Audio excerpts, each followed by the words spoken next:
الصلاۃ والسلام علیک یا سیدی یا رسول اللہ وعلی آلک و اصحابک یا سیدی یا نور اللہ۔ الصلاۃ والسلام علیک یا سیدی یا رسول اللہ وعلی آلک و اصحابک یا سیدی یا نور اللہ۔ الصلاۃ والسلام علیک یا سیدی یا رسول اللہ وعلی آلک و اصحابک یا سیدی یا نور اللہ۔ الصلاۃ والسلام علیک یا سیدی یا رسول اللہ وعلی آلک و اصحابک یا سیدی یا نور اللہ۔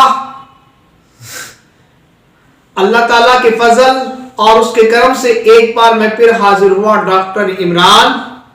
آج آپ کو بتانا ہے جملہ فعلیہ خبریہ، جملہ فعلیہ خبریہ کے ٹینس کو یعنی جملہ فعلیہ سے جملہ اسمیہ کے سانچے میں کسی کو ڈالنا ہو، جملہ فعلیہ خبریہ کو جملہ اسمیہ بنانا ہو، جملہ فعلیہ خبریہ کو جملہ اسمیہ بنانا ہو، جملہ فعلیہ خبریہ کو جملہ اسمیہ بنانا ہو تو کیا کرنا پڑے گا اور کرنا کیا پڑے گا اور ایسے کرنے کا فائدہ کیا ہوگا، یعنی جملہ فعلیہ کو جملہ اسمیہ کے سانچے میں ڈالنے کے لیے فارمولا کیا، اور دوسرا سوال یہ کہ اس کا فائدہ کیا ہوگا وہ یہ بتانا ہے آج۔ پہلے تو جملہ فعلیہ خبریہ میں تین چیزوں ہوتی ہیں، نمبر ایک فعل ہوتا ہے، نمبر دو فاعل ہوتا ہے اور نمبر دو مفعول ہوتا ہے۔ اب فعل، فاعل اور مفعول مل کر جملہ فعلیہ خبریہ بن جاتے ہیں، فعل، فاعل اور مفعول مل کر جملہ فعلیہ خبریہ بن جاتا ہے، فعل اور فاعل اور مفعول مل کر جملہ فعلیہ خبریہ بن جاتا ہے۔ میں آپ کے سامنے کچھ مثالیں پیش کرتا ہوں، وہ یہ ہے جیسا کہ ہم قرآن پاک سے مثالیں بتاتے ہیں آپ کو، میں بتاؤں گا آپ کو بھئی کیونکہ ہم نے صرف و نحو پڑھتے اس لیے ہے کہ ہم قرآن کا فہم سیکھیں۔ صرف و نحو پڑھنے کا مقصود کیا ہے کہ ہم قرآن حدیث کو، قرآن اور حدیث کی عبارت کو، متن کو، حدیث کے متن کو اور قرآن کی عبارت کو ہم سمجھ سکیں۔ یہ مقاصد ہوتا ہے گردانے پڑھنے کا اور نغمیر پڑھنے کا۔ یہ ملا جامی جو آخری کتاب نحو کی پڑھائی جاتی ہے، اس کا اور حاصل مسعور کی جو بحث ہے جامی کی، جو سب سے مشکل بحث ہے، وہ پڑھنے کا، وہ سمجھنے کا، وہ سمجھانے کا مقاصد ہی یہی ہے۔ کیا مقاصد ہے کہ ہم نے اللہ اور اس کے رسول کی معرفت حاصل کرنی ہے، اور علم حاصل کر کے ہم نے اللہ اور اس کے رسول کی معرفت اور پہچان حاصل کرنی ہے، تو اب ان میں سے جملہ فعلیہ خبریہ۔ اب دیکھیں نا حالہ کا، اب حالہ کا یہ فعل ماضی کا پہلا صیغہ ہے، حالہ کا جو ہے فعل ماضی کا پہلا صیغہ ہے، اور پہلا صیغہ ہے اور یہ مبنی بالفتح ہوتا ہے پہلا صیغہ۔ اب فعل ہے، فعل ماضی کا صیغہ، پہلے لیٹر کو عربی میں کہتے ہیں فا کلمہ، اور دوسرے کلمے کو کہتے ہیں عین کلمہ، اور تیسرے کو کہتے ہیں لام کلمہ۔ تو فعل ماضی کا فا کلمہ، عین کلمہ، لام کلمہ فعل ماضی معروف کا صیغہ فتح کے ساتھ ہوتا ہے، یعنی فا کلمہ بھی فتح کے ساتھ، لام کلمہ بھی فتح کے ساتھ، عین کلمہ بھی فتح کے ساتھ، تینوں فا عین لام کلمے فعل ماضی معروف، مجہول نہیں، مجہول کا فارمولا آ رہا ہے، فعل ماضی معروف کا فا کلمہ، عین کلمہ، لام کلمہ فتح کے ساتھ ہوتا ہے، مبنی الفتح، پہلا صیغہ۔ اب یہ تو پہلا صیغہ آ گیا۔ اب پہلا جب صیغہ آتا ہے تو آپ کو یہ بتایا ہے کئی بار کہ جو پہلا صیغہ ہوتا ہے اس کا فاعل جو ہوتا ہے وہ کچا ہوتا ہے۔ اب فاعل کچا ہونے سے مراد یہ ہے کہ عبارت میں کبھی آ جاتا ہے اور کبھی نہیں آتا، عبارت کے اندر کبھی وہ مذکور ہوتا ہے یعنی آگے آ جاتا ہے، عبارت میں اس کا ذکر ہو جاتا ہے، اور کبھی ایسا بھی ہوتا ہے وہ عبارت میں ذکر نہیں ہوتا بلکہ مستتر پشیدہ ہوتا ہے، محذوف ہوتا ہے۔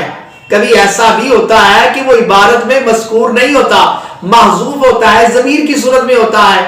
تو پہلا صیغہ جو ہوتا ہے، پہلا چوتھے صیغے کا فاعل زیادہ تر ہوتا نہیں ہے کیونکہ یہ کچا ہے، اس کا فاعل کچا ہوتا ہے، کبھی آ جاتا ہے اور کبھی نہیں آتا، لیکن زیادہ تر نہیں آتا، زیادہ تر عبارت میں نہیں آتا، آ بھی جاتا ہے لیکن زیادہ تر نہیں آتا۔ اب حالہ کا فعل ہے، پہلا صیغہ فاعل کچا، تو اب اس میں جلالت یہاں پر بہت سے لوگ اس کی ترقی کرتے ہیں، اللہ اس میں فعل، لا لا لا، یہ ادف نہیں ہے، اللہ کی ذات پاک کا نام ہے, اللہ کا یہ ذاتی نام ہے. اس میں جلالت حالت رفع میں, اس میں جلالت حالت رفع میں کہا کہنا چاہیے اللہ فاعل نہیں, اس میں جلالت. یہ اب فعل حالہ کا فعل ہے تو فعل کے بعد فاعل چاہیے, تو اللہ جو ہے یہ اس میں جلالت جو ہے یہ حالہ کا فاعل ہے. اور فاعل کیا ہوتا ہے؟ فاعل مرفوع ہوتا ہے. فاعل کیا ہوتا ہے بھئی؟ فاعل مرفوع ہوتا ہے. حالہ کا کے اوپر پیش آنے کی وجہ کیا ہے؟ مرفوع. وجہ کیوں ہے مرفوع؟ اس لیے ہے کہ حالہ کا فعل ہے اور فعل کے بعد فاعل آتا ہے اور فاعل کیا ہوتا ہے؟ مرفوع ہوتا ہے. تو یہ حالہ کا فاعل ہو جائے گا. انسانہ, اب انسانہ, اب ہمیں فعل بھی مل گیا, فاعل بھی مل گیا اور مفعول چاہیے تھا. تو اب مفعول جو ہے انسانہ یہ اس کا مفعول ہے, انسان اس کا مفعول ہے. تو عبارت بنی فعل فاعل فعل پلس فاعل پلس مفعول مل کر جملہ فعلیہ خبریہ ہوا. تو اب عبارت کا متن, اب یہ پوری عبارت کو آپ ملائیں, ٹیکسٹ ملائیں گے تو کیا بنے گا؟ حالہ کا فعل, اس میں جلالت, اس میں جلالت حالہ کا فاعل اور انسان حالہ کا مفعول. تو اب عبارت کیوں بنے گی؟ فعل پلس فاعل پلس مفعول مل کر جملہ فعلیہ خبریہ ہوا, جملہ فعلیہ خبریہ ہوا. اب ترجمہ ہوا اللہ نے پیدا کیا, اللہ نے پیدا کیا زمین کو, اللہ پیدا کیا اللہ نے زمین کو, یہی ترجمہ ہوا. اب سوال یہ ہے اللہ نے پیدا کیا زمین کو. اب یہ تو عربی کے اندر فعل آتا ہے, پہلے فعل آتا ہے پھر فاعل آتا ہے پھر مفعول آتا ہے, لیکن اردو کے اندر پہلے فاعل آتا ہے. اردو کے میں اردو کے اندر پہلے فاعل آتا ہے پھر مفعول آتا ہے پھر فعل آتا ہے. اب زبان چینج ہو جائے تو اس کا قواعد بدل جاتے ہیں. تو عربی کے اندر فعل پہلے آتا ہے پھر فاعل آتا ہے اور پھر مفعول آتا ہے, اور اردو کے اندر پہلے فاعل آتا ہے اور پھر مفعول آتا ہے اور پھر فعل آتا ہے. اب اللہ نے پیدا کیا تو اردو کے اندر ایسے ہوتا ہے. اب یہ جو ہے یہ ہو گیا جملہ فعلیہ خبریہ.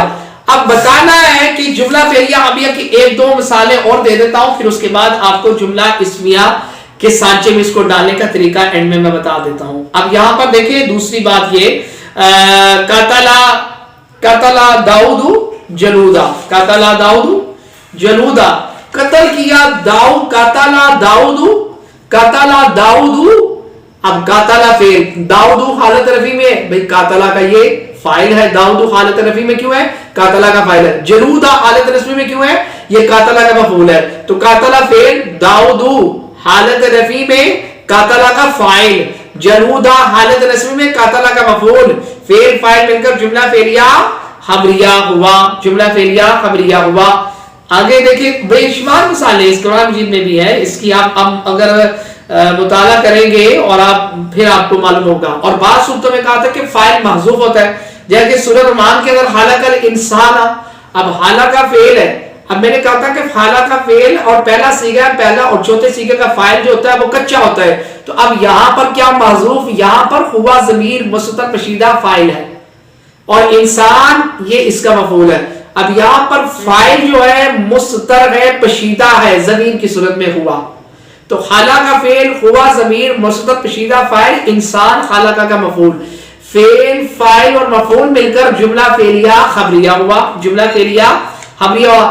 تجعلون رزقکم, تجعلون فعل فاعل, اس کے حروف اصلی لیٹر جو ہے جیم عین لام جعلہ سے بنا یہ, اور تجعلون فعل مضارع ہے یہ, اور تجعلون فعل اور اس کے اندر واو علامت ضمیر فاعل.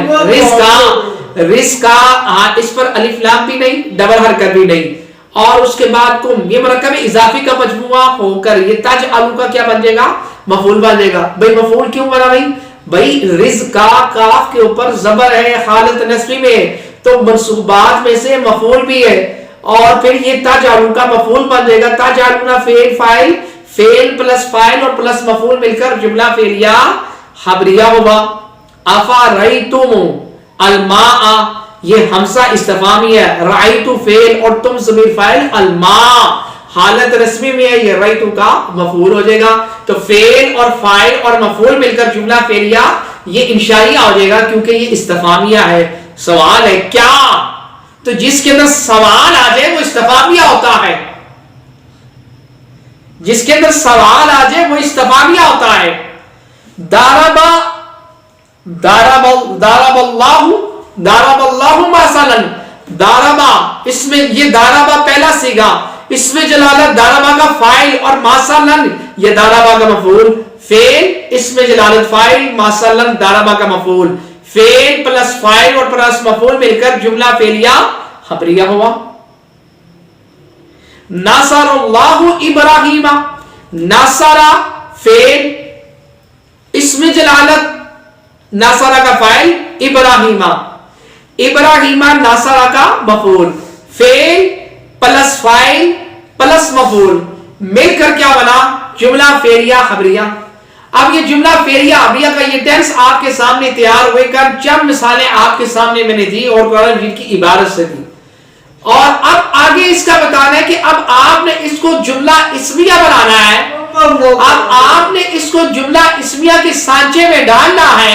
تو پھر اس کا قاعدہ یہ ہے کہ اب آپ نے کیا کرنا ہے، پہلے تو فعل تھا اور پھر فاعل تھا اور پھر مفعول تھا. تو اب یہ جملہ فعلیہ خبریہ بن گیا. لیکن اب آپ نے یوں کرنا ہے، فعل کے بعد فاعل آیا اور پھر مفعول آیا، فعل کے بعد فاعل آیا اور پھر مفعول آیا. آپ نے یہ کرنا ہے کہ فعل کے بعد جب فاعل آیا نا تو فاعل کو کیا کرنا ہے، آپ نے فاعل کو یوں کرنا ہے، فاعل کو مقدم کر دینا ہے. یہ تو جملہ فعلیہ خبریہ ہے نا، فعل پلس فاعل پلس مفعول مل کر جملہ فعلیہ خبریہ. اب آپ نے اس کو جملہ اسمیہ کے سانچے میں ڈالنا ہے. تو اب ایک سانچے میں ڈالنے کا فارمولا اسی جملہ فعلیہ خبریہ کو آپ نے جملہ اسمیہ کے سانچے میں ڈالنا ہے. تو پھر اس کو اب آپ نے کیا کرنا ہے، فعل کے بعد فاعل آتا اور پھر مفعول آتا. اب یہ جملہ فعلیہ خبریہ، اسی کو آپ نے جملہ اسمیہ بنانا ہے تو فاعل کو مقدم کر دیں. فاعل کو مقدم کر دیں. مقدم کا مطلب پہلے لے آئیں. اب فاعل کو پہلے لے آئیں گے، فاعل کو یعنی کہ فعل کے بعد جو فاعل آیا تھا اس فاعل کو پہلے لے آئے. مقدم یعنی پہلے لے، عبارت میں پہلے ذکر کر دیں، عبارت میں پہلے اس کو لے، سب سے پہلے لے. فرسٹ یعنی عبارت کا فرسٹ لیٹر جو ہے وہ فاعل کو پہلے لے آئے، مقدم کر دیں یعنی پہلے لے آئے. فاعل کو باہر نکال کر پہلے لے آئے، مقدم کر دیں. تو اب کیا ہو جائے گا، وہ جملہ اسمیہ خبریہ ہو جائے گا. اب یہ تو جملہ اسمیہ خبریہ سادہ سا، اگر آپ نے جملہ فعلیہ خبریہ کو جملہ اسمیہ کے سانچے میں ڈالنا ہے، اس کی ڈائی میں بنانا ہے، تو اب اس کا فارمولا سمپل سا یہ ہے کہ آپ نے یوں کرنا ہے کہ فعل کے بعد جو فاعل آیا ہے اس فاعل کو عبارت میں پہلے لے آئے، مقدم کر دیں. اب جب آپ فاعل کو مقدم کریں گے تو پھر اس صورت کے اندر وہ کیا بن جائے گا، وہ جملہ اسمیہ بن جائے گا. اب جملہ اسمیہ بنا، آپ کو کیسے بنا، اب میں آپ کو بنا کے دیتا ہوں. اللہ خلق اللہ خلق اللہ خلق اللہ الارض. اب یہ خلق کا فعل ہے، اس میں جلالت خلق کا فاعل ہے اور ارض اس کا مفعول ہے. تو اب ہم نے کیا کہا کہ فاعل کو پہلے لے آئے. اب خلق کا فعل ہے اور فعل کے بعد اب فاعل. اب ہمیں کیا چاہیے تھا، جملہ اسمیہ بنا رہا ہے. تو جملہ اسمیہ بنانے کے لیے کیا شرط تھی کہ فاعل کو مقدم کر دیں. اب اس میں جلالت فاعل تھا، اس میں جلالت جو تھا فاعل بن رہا تھا نا، تو اب فاعل کو پہلے لے آئے. تو کیا عبارت بنے گی، اللہ خلق الارض، اللہ خلق الارض. اب اللہ خلق الارض، اب ہم نے کوئی لیٹر نیا نہیں لائے، بس وہ جو فاعل تھا خلق کے بعد اس میں جلالت وہ فعل کے بعد آیا تھا، اس کو ہم نے عبارت میں پہلے لے آنا ہے. اس کو ہم نے بولو عبارت میں پہلے لے آنا ہے، اس کو عبارت میں پہلے لے آنا ہے، عبارت میں اس کا ذکر پہلے کر دینا ہے. اس کو عبارت، اس کو لفظ جہاں سے جملے کا آغاز ہو رہا ہے، اس سطر کو، اس لیٹر کو، اس جملے کو، اس کیبری کو، اس لفظ کو آپ پہلے لے آئے، مقدم کر دیں، وہ جملہ اسمیہ بن جائے گا. تو اب کیا بن گیا، اللہ خلق الارض. تو اب عبارت کی ترکیب یہ ہوگی، پہلے تو جملہ فعلیہ ہو گیا تھا نا، اب کیا ہوگا، اب ترکیب یوں چلے گی. اس میں جلالت جو بن جائے گا مبتدا، اس میں جلالت کیا بن جائے گا، اس میں جلالت بن جائے گا مبتدا. بھئی حالت رفع میں ہے اور حالت رفع میں ہے، مرفوعات میں سے مبتدا بھی مرفوعات میں سے ہے، مرفوعات میں سے مبتدا بھی مرفوعات میں سے ہے. اس میں جلالت بن جائے گا مبتدا. اب مبتدا تو بن گیا, اب آگے چلانی, اب ترکیب یوں چلانی ہے, اس میں جلالت تو بن جائے گا مبتدا. اب حالہ کا کیا بنے گا؟ حالہ کا بنے گا فعل. حالہ کا کیا بنے گا؟ فعل. تو فعل کے بعد کیا ہوتا ہے؟ فاعل. تو فاعل کیا ہوتا ہے؟ پہلا صیغہ ہے فاعل کچا ہے, تو حالہ کا کے اندر ہوا ضمیر چھپی ہوئی ہے, وہ اس کا فاعل ہو جائے گا. حالہ کا کے اندر ایک ضمیر مستتر پوشیدہ ہے, وہ اس کا فاعل ہو جائے گا. اور انسان کیا ہو جائے گا؟ حالہ کا مفعول. تو پھر کیا ہو گیا؟ حالہ کا فعل, اس میں ہوا ضمیر مستتر پوشیدہ فاعل, اردہ حالہ کا مفعول, فعل فاعل اور مفعول مل کر جملہ فعلیہ خبریہ ہوا. جملہ فعلیہ خبریہ ہو کر کیا بنے گا؟ اب اس میں جلالت مبتدا ہے, یہ اس کی خبر بن جائے گی. اب سوال یہ ہے کہ یہ مفعول کیسے, یہ خبر کیسے بنے گا؟ خبر بھی تو مرفوع ہوتی ہے, تو اب اس کو ہم کیا کہیں گے بھائی؟ اردہ حالت نصبی میں ہے, یہ مفعول ہے اور مفعول منصوب ہوتا ہے, تو اب آپ اس کو یوں کہیں گے کہ لفظاً محلن اس کو مرفوع کریں گے. محلن مرفوع ہو کر یہ اس میں جلالت کی خبر ہو جائے گی. اس میں جلالت کی خبر ہو جائے گی. تو اس میں جلالت مبتدا, حالہ کا فعل, ہوا ضمیر مستتر پوشیدہ فاعل, انسان حالہ کا مفعول, فعل ہوا ضمیر مستتر پوشیدہ فاعل, انسان حالہ کا مفعول, فعل فاعل اور مفعول مل کر جملہ فعلیہ خبریہ ہو کر, جملہ فعلیہ خبریہ ہو کر اس میں جلالت مبتدا کے لیے خبر, محلہ مرفوع ہو کر اس میں جلالت کے لیے خبر, مبتدا اور خبر مل کے جملہ اسمیہ خبریہ ہوا. جملہ اسمیہ خبریہ ہوا. ایک اور مثال دے دیتا ہوں, زیدن ذہب زیدن. اب دیکھیں نا, ذہب زیدن, ذہب فعل ہے اور زید ذہب کا فاعل, اور فاعل مرفوع ہوتا ہے. تو اب یہ فعل فاعل مل کر جملہ فعلیہ خبریہ ہوا. ذہب فعل, زید ذہب کا فاعل اور فاعل مرفوع ہوتا ہے, جملہ فعلیہ خبریہ. اب ہم نے کیا کہا کہ جملہ فعلیہ خبریہ کو جملہ اسمیہ بنانا ہے, تو کیا ہے؟ زید کیا ہے؟ فاعل. ہم نے کیا کہا تھا؟ فاعل کو مقدم کر دیں. تو اب فاعل کو پہلے لے آئے, پہلے تھا نا فعل, اب فعل کو پہلے نہیں لانا, آپ نے جملہ اسمیہ بنانا ہے. تو جملہ اسمیہ میں فاعل کو پہلے لینا ہے, فعل کے اندر پہلے فعل آتا ہے اور پھر فاعل آتا ہے, لیکن جملہ اسمیہ میں پہلے آپ نے فاعل کو باہر نکالے, پہلے لے آئے, پہلے ذکر کر دے عبارت میں. تو ذہب زید تو جملہ فعلیہ خبریہ ہو جائے گا, لیکن اب آپ نے اس کو جملہ اسمیہ بنانا ہے, جملہ اسمیہ بنانا ہے. تو زید کو پہلے لیے ہیں, زیدن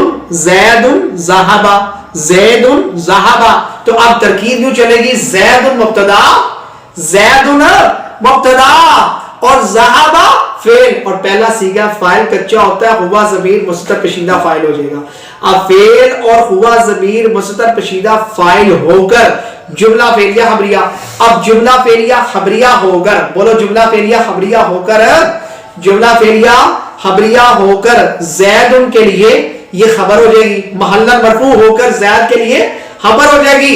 اب فعل فاعل مل کر جملہ فعلیہ خبریہ, جملہ فعلیہ خبریہ ہو کر زید کے لیے خبر, اور مبتدا خبر مل کر جملہ اسمیہ خبریہ ہوا.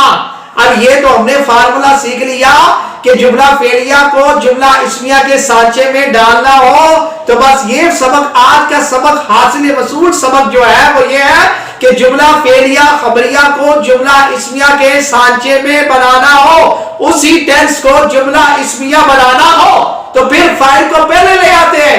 جب فاعل کو پہلے لے آئیں گے وہ جملہ اسمیہ خبریہ بن جائے گا. بھائی انگلش میں بھی تو ایسے ہی ہوتا ہے نا,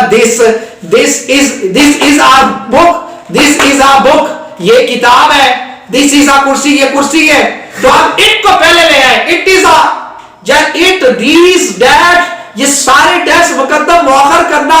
اب یہاں پہ this is a, تو اس کو پہلے لے آئے, تو اسی طرح مقدم مؤخر کرنے سے وہ ٹیکس چینج ہو جاتا ہے, سوالیہ بن جاتا ہے. اسی طرح یہاں پر بھی یہی ہے کہ اب آپ نے اسی ٹینس کو, اسی سطر کو, اسی جملے کو بس پہلے لے آنا ہے, تو وہ جملہ اسمیہ بن جائے گا. اچھا جملہ اسمیہ تو بن گیا, اب یہ تو بنانے کا طریقہ ہم نے سیکھا. اب اس کا فائدہ حاصل کیا ہوا؟ کیا محنت, اتنی محنت کرنے کی کیا ضرورت ہے کہ پہلے لے آنا, مؤخر کر دینا, اور یہ اس سے کیا فائدہ ہوگا؟ بھائی اس کے اندر تاکید کا معنی پیدا ہوتا ہے, اس لیے کہ جملہ اسمیہ کے اندر دوام ہوتا ہے, جملہ اسمیہ میں دوام ہوتا ہے, اسم کے اندر دوام ہے, فعل کے اندر ہمیشگی نہیں ہوتی ہے. کیونکہ فعل جو ہوتا ہے وہ تین ہی قسموں پر ہوتا ہے، یا وہ ماضی ہے گزر گیا ہے، یا وہ حال ہے، یا وہ مستقبل ہے. تین ہی زمانے ہوتے ہیں نا فعل میں، یا ماضی ہے، یا حال ہے، یا حال موجودہ، یا حال آنے والا، یا مستقبل یا آنے والا ہے. تو اس کے اندر تین زمانے ہوئے، یا ماضی یا حال یا مستقبل، بس محدود ہے. لیکن اسم کے اندر دوام ہے کیونکہ وہ زمانے سے پاک ہوتا ہے، اسے زمانے کی حاجت نہیں ہوتی ہے اور وہ اپنا معنی بھی ظاہر کرتے ہیں، اس لیے اسم بلند ہوتا ہے. اسم فعل سے بھی بلند ہے، تو وہ زمانے کا جب محتاج نہیں ہے تو پھر اس میں دوام ہے. تو جب دوام ہے تو پھر اس کے اندر تاکید پیدا ہوتی ہے. تو اب پہلے جو کہا خلق اللہ ارض، پیدا کیا اللہ نے زمین کو، لیکن آپ نے عبارت کو مقدم کیا، فاعل کو پہلے لے آئے تو جملہ اسمیہ تو بن گیا. تو اب اس کے اندر دوام والا معنی بھی پیدا ہوگا اور تاکید والا معنی بھی پیدا ہوگا، ہمیشگی والا معنی بھی ہوگا اور دوام والا معنی بھی پیدا ہوگا اور تاکید والا معنی بھی پیدا ہوگا. وہ کیا پہلے تو تھا نا اللہ نے پیدا کیا زمین کو، لیکن آپ نے یوں کہا، آپ نے اس کو جملہ اسمیہ بنایا تو عبارت بنی تھی نا اللہ خلق ارض، اس میں جلالت مبتدا، خلق فعل، ہوا زمین مصدر کشیدہ فاعل، ارض خلق کا مفعول، فعل اور ہوا زمین مصدر کشیدہ فاعل ہو کر ارض کا مفعول، فعل فاعل اور مفعول مل کر جملہ فعلیہ ہو کر اس میں جلالت کے لیے خبر بن جائے گی. مبتدا خبر مل کر جملہ اسمیہ خبریہ تو ہو گیا، لیکن اب اس کے اندر دوام بھی اور تاکید بھی. کیا اب اس کا ترجمہ ہوگا اللہ ہی نے زمین کو پیدا کیا. اب پہلے تو تھا پیدا کیا اللہ نے زمین کو، پہلے ترجمہ کیا تھا؟ پیدا کیا اللہ نے زمین کو، لیکن اب آپ نے فاعل کو مقدم کیا تو جملہ اسمیہ تو بن گیا. تو اس کے اندر دو فائدے ہوئے، ایک تو دوام والا معنی، ہمیشگی یعنی ہمیشگی والا معنی، اور تاکید والا معنی. اب تاکید والا معنی تو بن گیا تو ترجمہ کرنے میں بھی تو فرق کرنا ہے. تو ترجمہ یوں کریں گے اللہ ہی نے پیدا کیا زمین کو، اللہ ہی نے، بولو اللہ، پہلے جو ترجمہ تھا پیدا کیا اللہ نے زمین کو، پہلے ترجمہ کیا تھا؟ پیدا کیا اللہ نے زمین کو، پہلے ترجمہ تھا پیدا جملہ فعلیہ کے اندر، بھئی جملہ فعلیہ کے اندر ترجمہ تھا پیدا کیا اللہ نے زمین کو، لیکن جب اب اس کو مقدم کر دیا، فاعل کو مقدم کر دیا، جملہ اسمیہ بن گیا. تو جملہ اسمیہ کے اندر دوام بھی ہوتا ہے، ہمیشگی بھی ہوتی ہے، تو ترجمے کے اندر بھی ہمیشگی والا معنی تو آ گیا اور تاکید والا ترجمہ یوں کیا جائے گا اللہ ہی، بولو اللہ ہی نے پیدا کیا، اللہ ہی نے پیدا کیا زمین کو، اللہ ہی. اب یہ جو ہی ہے نا، ہی یہ تاکید ہے. اب تاکید کا ترجمہ کیسے کیا گیا؟ بھائی اس لیے کیا گیا کہ وہ اسم ہے، اور اسم کے اندر تاکید کا معنی بھی ہوتا ہے اور دوام والا معنی بھی ہوتا ہے. یہ عبارت اور یہ گرامر کو سمجھنے کے یہ قاعدے ہوتے ہیں. اس لیے کہا کہ اگر آپ چاہتے ہیں کہ ہم قرآن مجید کی باریکیوں کو سمجھیں اور حدیث کی اصل متن کو سمجھیں اور اس کی باریکیوں اور ٹیسٹ کو سمجھیں تو آپ صرف و نحو پڑھیں. آپ چاہتے ہیں کہ ہم نے فلاں ترجمہ، اس کا وہ کہتا ہے کہ اس کا ترجمہ غلط ہے، اس کا ترجمہ غلط ہے، آپ ترجمہ پڑھنا ہے تو اعلیٰ حضرت کا پڑھیں بس. اگر آپ چاہتے ہیں کہ آپ کے اندر خود صلاحیتیں پیدا ہو، آپ کو خود پتا چلے کہ باقیوں نے تراجم میں کیا کیا غلطیاں کی ہیں، جب آپ صرف و نحو پڑھ لیں گے تو آپ کو خود ہی پتا چلے گا کہ باقیوں نے تراجم میں بے شمار غلطیاں کی ہے. ترجمے کا جو حق ادا کیا ہے وہ امام احمد رضا نے، اعلیٰ حضرت رحمۃ اللہ تعالیٰ نے. اللہ تعالیٰ ان کی تربت پر کرو رحمتوں کا نزول فرمائے اور ان کے صدقے ہم پر بھی خصوصی رحمت فرمائے. ہم نے آپ کو یہاں پر آج یہ سبق پڑھایا، کوشش کی. اگر اس میں سے کسی کو کچھ سمجھ نہیں آئی وہ کمنٹس باکس میں پوچھ سکتا ہے، کچھ سوال کرنا چاہتا ہے سوال کرے، ہم اس کا جواب بھی میں دوں گا. اور اگر زیادہ لمبا ہوا تو انشاءاللہ میں اس کا جواب میں انشاءاللہ اس کا اگلا لیکچر میں ویڈیو کی صورت میں اس کا لیکچر بھی میں انشاءاللہ دے دوں گا. آپ کمنٹس باکس اس کو سنیں، آگے شیئر کریں، جو بھی اس سے فائدہ اٹھائے گا ثواب کی نیت سے شیئر کرنا ہے، کیونکہ قرآن و حدیث کی عبارت کو سمجھانے کی کوشش کی جا رہی ہے. جو بھی اس سے فائدہ اٹھائے گا آپ کے لیے اور میرے لیے توشیہ نجات بنے گا. اور آپ نے اگر کوئی سوال کرنا ہے تو کمنٹس باکس میں سوال کریں. کمنٹس باکس آپ کے لیے ہوتا ہے، آپ اس میں سوال کریں، میں اس کا ضرور جواب دوں گا. اور اگر زیادہ تفصیل جواب ہوا تو انشاءاللہ میں اس پر ویڈیو بھی بنا دوں گا. اور اس کے اندر ہمارے میرے نمبر بھی ہوتے ہیں اور اس نمبر کے ذریعے آپ واٹس ایپ اور اس کے ذریعے رابطہ بھی کر سکتے ہیں تاکہ ہم آپ کو صرف اور صرف ہماری آن لائن کلاسنگ بھی ہوتی ہے صرف نام کی جو پڑھنا چاہتے ہیں انشاءاللہ میں اس کو خود پڑھاؤں گا. اللہ تعالیٰ حضور کے نبی پاک صدقہ یہ میرے لیے اور آپ کے لیے توشہ نجات بنے. قرآن مجید کی حدیث عبارت کو سمجھنے کی کوشش کی جا رہی ہے. اللہ حضور کے صدقے فضل فرمائے.